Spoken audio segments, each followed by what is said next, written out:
just off the main stage of Ed Black Sea, joining us at Offstage Talks. We are here with a creative leader who has helped a small independent agency grow into a global force.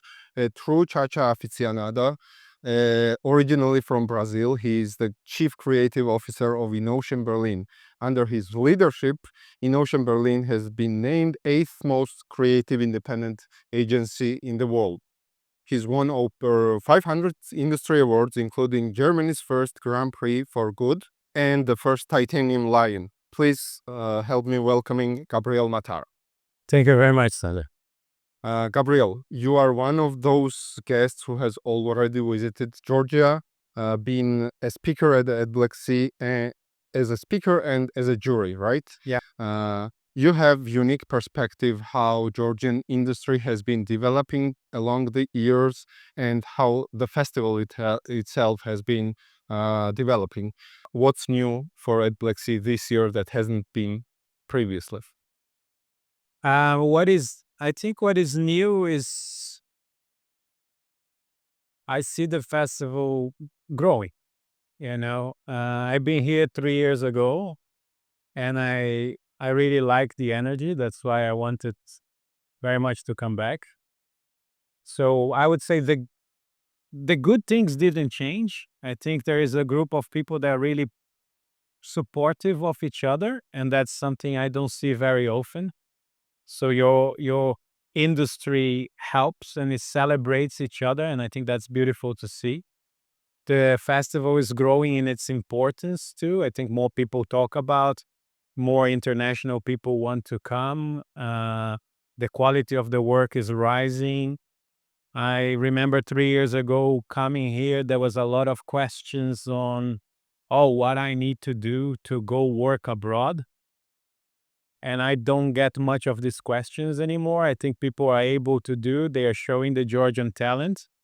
We do have Georgians in our office as well from the beginning, but more and more joining. So yeah, I think the main thing is more known, is more packed, but the energy remains, and I really like that. You and your creative partner, Ricardo Wolf, joined the agency in Ocean Berlin when there were about 10 people, right? That's correct. And since then, it's become one of the biggest independent agencies in the world with the most awards. And would you share how can one find this initial spark that helps the work grow? Topic of the festival, which is creative fireworks. I, in all honesty, I think from is what I was trying to say in our talk too. We're both trying to say you carry with you this energy, like you simply want to do it. We had this glory over pain written in the walls from day one, which was this idea we will go through no matter what. We don't do that by actually making the life of people harder or, oh, it needs to be painful. Is not the case. I think the secret is to have a clear vision where you want to go, and at the same time, people that share that vision with you and make that vision better. So we have been lucky that the kind of talent we attract share that thought with us, and then therefore the kind of clients we attract want the same thing. So the clients come to us because they saw something we have done and say, I want something like that. And I think the truth is we were never really worried about trends or what was other agencies doing. We just put our head down and work on what we believe. So trust your belief and move on. You're speaking about beliefs, and obviously there are some shared values as well, which your group has, also with the clients, because you have won Grand Prix for Good, and you have done a large share of work which has been for NGOs and other social causes. How important is it to have this mutual values among the agency with the clients, and how does it translate with the creative resistance, the topic of creative resistance? It is funny because when we start the agency, there were just two clients, Hyundai and Kia. Those were our two founding clients, and we for the first year we actually didn't work for any other client. We were working on these two brands because the goal was if we cannot knock on anyone's door if we don't have a good portfolio for the clients that open the agency with us. So year one was full focus on Hyundai and Kia.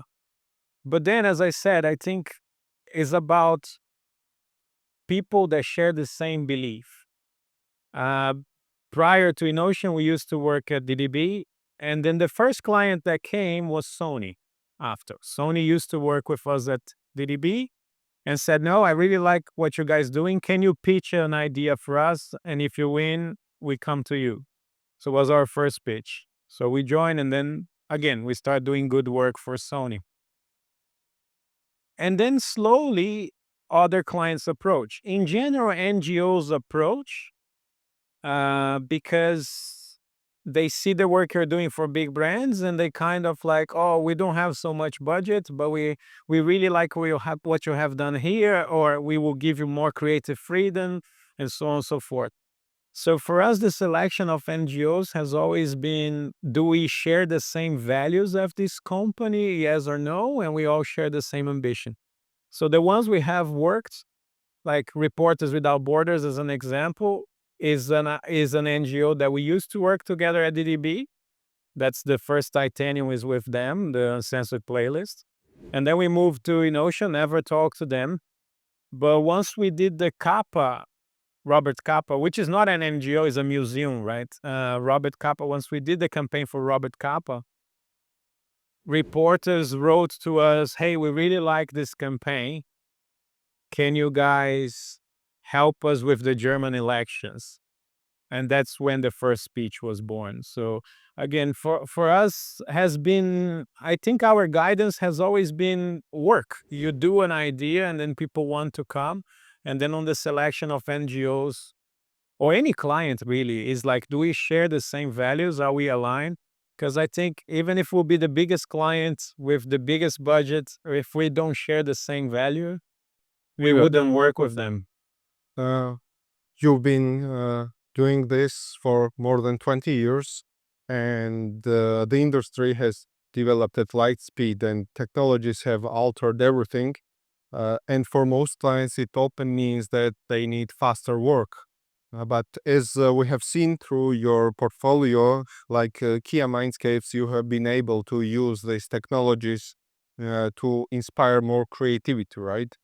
So at the end of the day, how important it is to have this understanding of technology the same way with the client, and what has changed since you have started advertising? Is the idea still as important, or has technology changed these attitudes? It's a good question. I would say, to me, my personally, my main drive and what I believe in advertising hasn't changed from the day I start to today, and I don't think any piece of technology will change that. Like what I think technology does, as you pointed out, it helps us to make things faster. Yeah. And it also helps us to automatize some sort of work. So, translation work, adaptation work, reformatting work, I think technology is here to help and will make this much faster. And let's embrace it. What I also think technology will do the work that is used to be hard to not be so hard. And also helps you to not start from a blank page. But in the center of everything, to me, it still remains the idea. And if you don't have a great idea that can hold everything, no piece of technology can change that. Like a bad idea spread throughout a bunch of channels and being very precise on targeting you will still not move you. In terms of Kia's soundscapes, uh, is it like an idea that was born fully in the agency, or was it a like mutual vision of the cause that was delivered from the Yeah. client as well? No, the thing is, every every year with Kia, we do at least one idea that pays into the brand.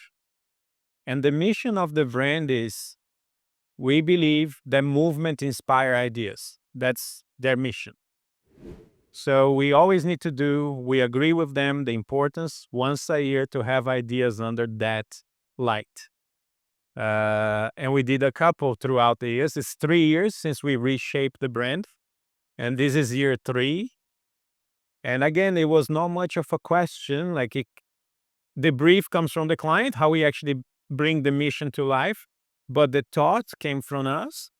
But then in the end, we need the client too, because it was changing the product. It was creating a piece of technology that we couldn't do on our own. So it was a mix of client, engineers from the client side, agency, but everybody. But that's why for me it's so important to have people sharing the same mindset. Kia wanted to prove that their brand mission is true. And we didn't know. That was a risk idea. Will work, will not work? We don't know. But everybody wanted to try.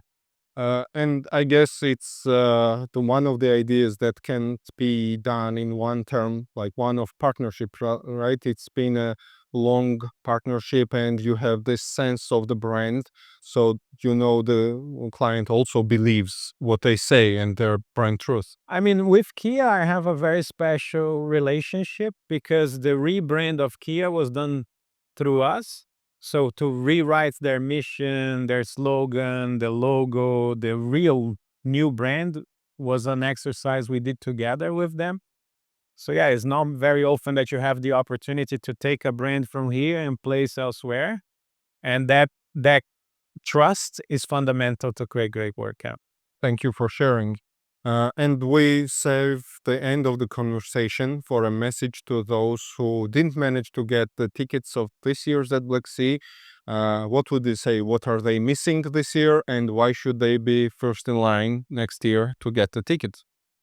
I think you're missing a great festival that is having a very good international lineup. Every time I come here, people always talk about Cannes and how they dream about Cannes and so on and so forth.